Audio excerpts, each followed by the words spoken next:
Bonjour et bienvenue dans ce conseil numéro 2, réviser les connaissances primaires. J'espère que les 2 premières vidéos vous ont motivé et que vous commencez à comprendre que progresser en mathématiques, c'est possible. Avant toute chose, je voulais vous remercier pour vos commentaires et vos remarques qui sont plus que justes et me permettent d'améliorer mes vidéos jour après jour. Et maintenant que votre cerveau est vierge de toute croyance du style quand on est nul et on ne peut rien y changer, nous allons rentrer dans le vif du sujet. Dans cette deuxième vidéo, nous allons réviser les connaissances primaires, celles de l'école que l'on a oubliées, mais aussi celles qui sont fondamentales pour avoir des bases solides.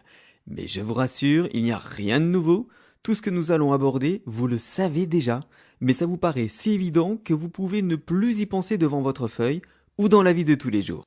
Et nous n'allons pas parler des tables de multiplication, qu'il faut connaître par cœur, et si ce n'est pas le cas d'ailleurs, je vous fournirai une méthode pour les réviser de façon simple et efficace. J'écrirai un article là-dessus sur le blog. Voici donc les connaissances primaires à savoir, tout d'abord en algèbre. Il est très important de respecter cette première règle simple. On additionne des choses de même nature. Des pommes avec des pommes, des voitures avec des voitures, des armoires à vêtements pour femmes avec des armoires à vêtements pour femmes. C'est vrai, oui, c'est vrai, je vais pas me faire que des amis, Excusez-moi, mesdames. Au final, une pomme plus 3 pommes, ça fait 4 pommes. 2 voitures plus 4 voitures, ça fait 6 voitures. Et une armoire à vêtements pour femmes plus une armoire à vêtements pour femmes, c'est égal à une crise de nerfs de votre mari. Oui, bon, excusez-moi. Mais aussi 2 armoires, bien sûr. En revanche, une pomme plus 2 voitures, c'est égal à une pomme plus 2 voitures. Ça ne s'additionne pas. Que ferait une banane plus une poire si on pouvait additionner? Ça ferait un nouveau fruit qu'on appellerait, je sais pas, une bas-poire.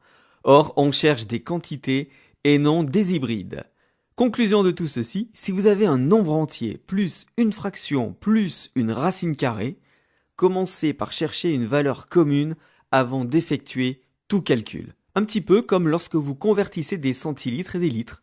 Vous n'allez pas additionner 10 litres avec 100 centilitres.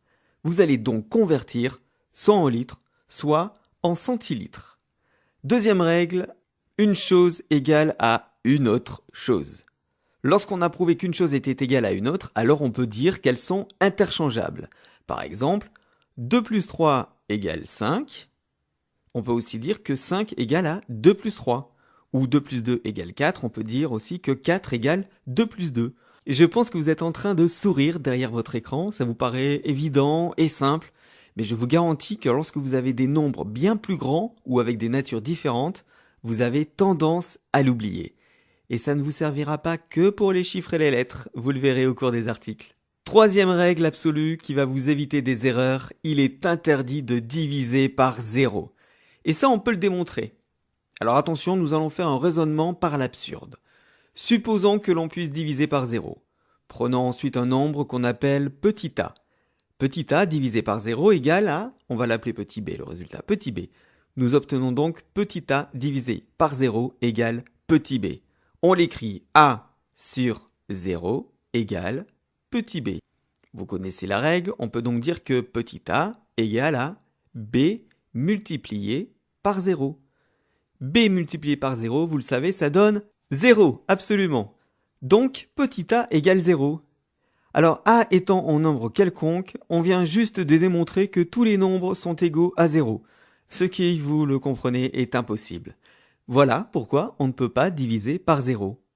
Vous voyez, tout se démontre en mathématiques. Ça ne sort pas du chapeau du magicien.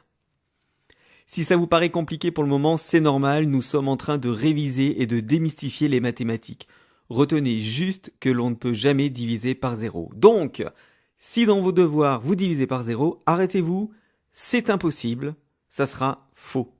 Alors bien entendu, il y a d'autres connaissances, mais celles-ci vont vous éviter beaucoup d'erreurs et augmenter votre capacité à raisonner. Seulement, les choses à savoir, c'est aussi dans un autre domaine. La géométrie. Alors, petite question pour continuer. Quelle est selon vous la plus petite forme géométrique qui existe? Je vous laisse le temps de réfléchir. Ting! Eh bien oui, c'est le point, absolument. Parce que le point, on l'oublie souvent, c'est le fondement de la géométrie, et ça depuis Euclide. Pourquoi c'est important de le savoir et de s'en rappeler? Parce que toute figure géométrique est constituée d'un ou de plusieurs points. Le triangle est une figure qui relie 3 points dans l'espace. Le carré est une figure qui relie 4 points dans l'espace. Même le cercle, c'est un ensemble de points qui sont tous à la même distance d'un autre point que l'on appelle le centre du cercle. Une droite passe par 2 points dans l'espace.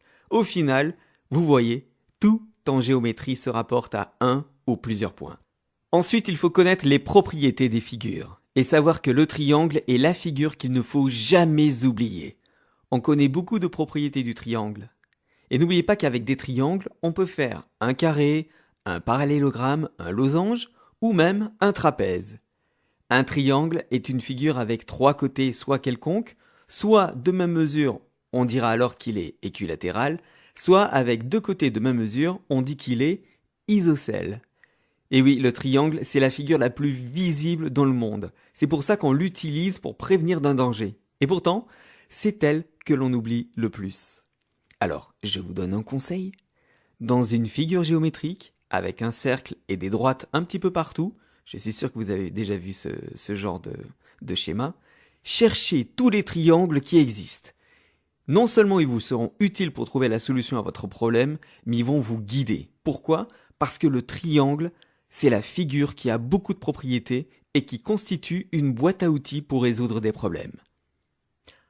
Ensuite, souvenez-vous de chaque propriété de vos figures. Les propriétés avec les côtés. Et on va parler de Pythagore et le carré de l'hypoténuse est égal à la somme des carrés des 2 autres côtés. C'est une propriété du triangle. Autre propriété des triangles, la somme des angles est égale à 180 degrés. Et lorsqu'on sait tout ça, on peut trouver la valeur d'un angle, si on a les 2 autres.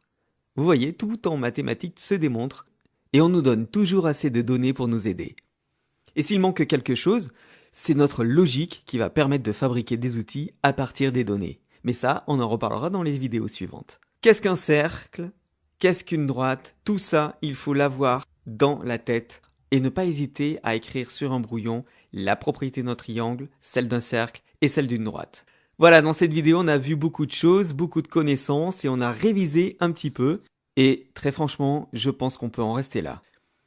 Il faut digérer tout ça avant de passer à un exercice pratique qui va vous donner des astuces toutes bêtes mais efficaces pour résoudre un problème mathématique. Mais ça sera justement dans la prochaine vidéo.